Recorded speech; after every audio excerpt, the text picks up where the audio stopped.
बरेच दिवस याची प्रतीक्षा महाराष्ट्र करत होता की शिवसेना आणि महाराष्ट्र नवनिर्माण सेनेची युती झाली हे आज आम्ही आपल्याला जाहीर करत आहोत. एकत्र आलो आहोत ते एकत्र राहण्यासाठी. दोन भाऊ दोन सेना आणि ठाकरे ब्रँड एक झाला. महाराष्ट्राच्या आणि मराठी माणसाच्या हितासाठी आम्ही एकत्र आलो असं ठाकरे बंधूंनी सांगितलं. मी मराठी माणसाला सांगतोय की आता जर का चुकाल तर संपाल, आता जर का फुटाल तर पूर्णपणे संपून जाल. फुटाल तर संपाल अशी काळजीवजा भीती घालत उद्धव ठाकरेंनी मराठी मतदारांना साथ घातली. तर यावरून किती वर्षे एकच स्क्रिप्ट घेऊन हे लोक फिरणार आहे, काही तर नवीन आणा असं मुख्यमंत्री देवेंद्र फडणवीसांनी सांगितलं. दोन भाऊ मराठी मतांचं ध्रुवीकरण करून सत्ता मिळवण्याच्या विचारात आहेत, तर त्याला काउंटर म्हणून विकासाचा नरेटिव्ह मांडत मराठी प्लस हक्काची अमराठी मतं मिळवण्याचा भाजप आणि शिंदेच्या शिवसेनेचा प्रयत्न आहे. पण मुंबई महापालिका जिंकणं या दोन्ही युतींसाठी वाटतं तितकं सोपं नाही. त्याचं कारण काही फॅक्ट्समध्ये दडलंय आणि तेच या व्हिडिओमधून समजून घेऊयात. मुंबईत 2017च्या निवडणुकीत निवडून आलेल्या 227 पैकी कोणाकडे किती नगरसेवक आहेत ते आधी बघूयात. भाजपकडे 84, ठाकरेंच्या शिवसेनेकडे 56, शिंदेच्या शिवसेनेकडे 58, काँग्रेसचे 18, समाजवादी पक्षाचे 4, दोन्ही राष्ट्रवादींचे प्रत्येकी 2, अखिल भारतीय सेना MIMचा प्रत्येकी 1 आणि 1 अपक्ष असं मुंबई महापालिकेतील 227 जागांचं पक्षीय बलाबल आहे. यात मनसेचे 7 नगरसेवक निवडून आले होते, पण त्यातले 6 उद्धव ठाकरेंच्या शिवसेनेने फोडले, तर 1 नगरसेवक भाजपकडे गेल्यानं मनसेकडे सध्या मुंबईत एकही नगरसेवक नाही. या आकड्यांवरून आपल्या एक गोष्ट लक्षात येते, ती म्हणजे मुंबईत सध्या सर्वात मोठा पक्ष हा भाजप आहे. पण तसं असलं तरी ठाकरेंची मुंबईतली ताकद कमी झालेली नाही. त्यासाठी आपण गेल्या वर्षी झालेल्या विधानसभा निवडणुकांचं उदाहरण घेऊया. मुंबईत विधानसभेच्या जागा आहेत 36. यात मुंबई शहरातल्या 10 जागांवर उद्धव ठाकरेंचे 4, भाजपचे 4 आणि काँग्रेसचे 2 आमदार विजयी झाले. आता ठाकरे आणि भाजपचे आमदार सारखे असले तरी इथे ठाकरेंची ताकद सर्वाधिक आहे. त्याचं कारण म्हणजे इथला व्होट शेअर. ठाकरेंच्या शिवसेनेचा इथला व्होट शेअर आहे 25.8%, तर भाजपचा व्होट शेअर आहे 24.3%. यापुढे जाऊन बघितलं तर मुंबई शहरात ठाकरेंच्या निवडून आलेल्या 4 जागांमध्ये माहीम, वरळी, शिवडी आणि भायखळा या जागांचा समावेश होतो. यातले माहीम, वरळी आणि शिवडी हे मराठी बहुल भाग आहेत. इथे सुरुवातीपासूनच ठाकरेंचा बोलबाला आहे. त्यात आता राज ठाकरे आणि उद्धव ठाकरे एकत्र आल्याने इथली ठाकरेंची ताकद वाढली आहे. यातल्या माहीममध्ये मनसेचे अमित ठाकरे आणि वरळीत संदीप देशपांडे हे विधानसभेला 3ऱ्या क्रमांकावर, तर शिवडीत बाळा नांदगावकर 2ऱ्या क्रमांकावर होते. दादर, वरळी, माहीममधला बराचसा भाग महापालिकेच्या जी उत्तर विभागात येतो. इथल्या एकूण 11 वॉर्डांपैकी 2017ला शिवसेनेचे 6 तर मनसेचा 1 असे 7 नगरसेवक निवडून आले होते, तर भाजपच्या नगरसेवकांची संख्या होती फक्त 1. तसंच F दक्षिण विभागातील लालबाग परळ, हिंदमाता इथे मोठ्या प्रमाणावर असलेला मराठी मतदार सुद्धा कायमच ठाकरेंच्या पाठीशी उभा राहिलाय.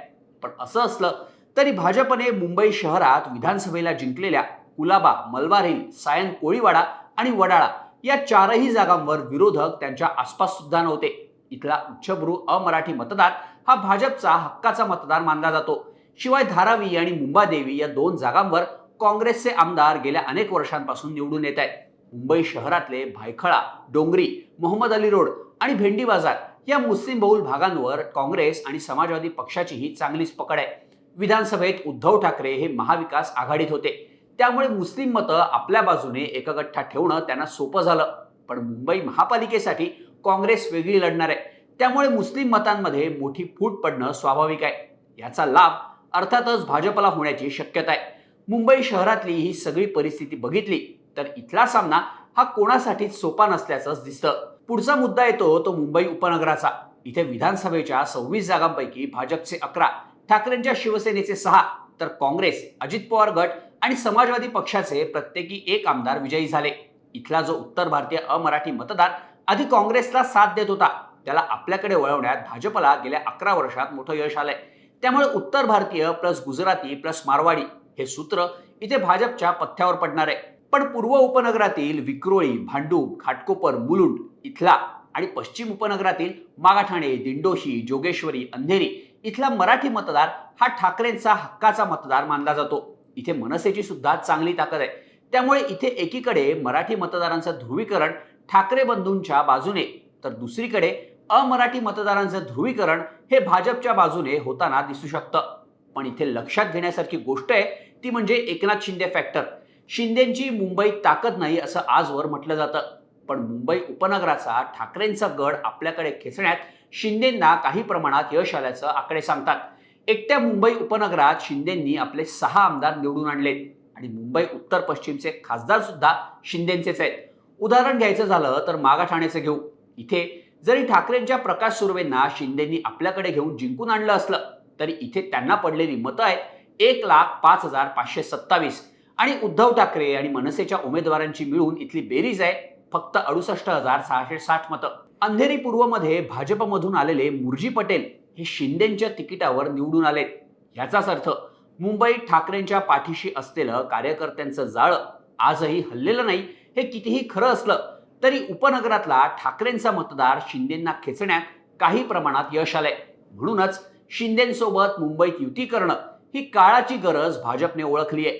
त्यामुळे मुंबई उपनगरातला सामना सुद्धा काटेकी टक्कर असाच असणार आहे. आता जमिनीवरच्या ताकदीचा विचार केला तर शिवसेनेच्या शाखांमुळे इथे ठाकरेंची स्ट्रेंथ सर्वाधिक आहे. 227 वॉर्डांसाठी ठाकरेंच्या शिवसेनेने तब्बल 55,000 बूथ लेवल ऑफिसर्सची नावं दिली आहेत. त्यात आता मनसेची बॅकअप फोर्स सुद्धा आता सोबत मैदानात आहे. प्रचारात जेव्हा उद्धव ठाकरे आणि राज ठाकरे एकाच मंचावरून भाषण करतील तेव्हा तो माहोल आणि त्याचा मराठी मतदारांवर पडणारा इम्पॅक्ट नक्कीच मोठा असेल. पण राज्यात आणि केंद्रात असलेली सत्ता, आर्थिक ताकद आणि अमराठी मतदार ही भाजप शिंदेंची बलस्थान आहेत. शिवाय भाजप आणि शिंदे मुंबई महापालिकेची निवडणूक ही विकासाच्या मुद्द्यावर घेऊन जात आहेत.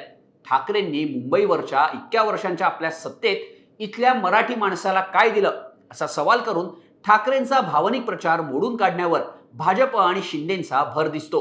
तर दुसरीकडे काँग्रेसनं वेगळं लढणं आणि शरद पवारांचं सुद्धा ठाकरेंसोबत येणं तळ्यात मळ्यात असल्याने मतविभाजन ही ठाकरे बंधूंसाठी डोकेदुखी ठरणारी गोष्ट आहे.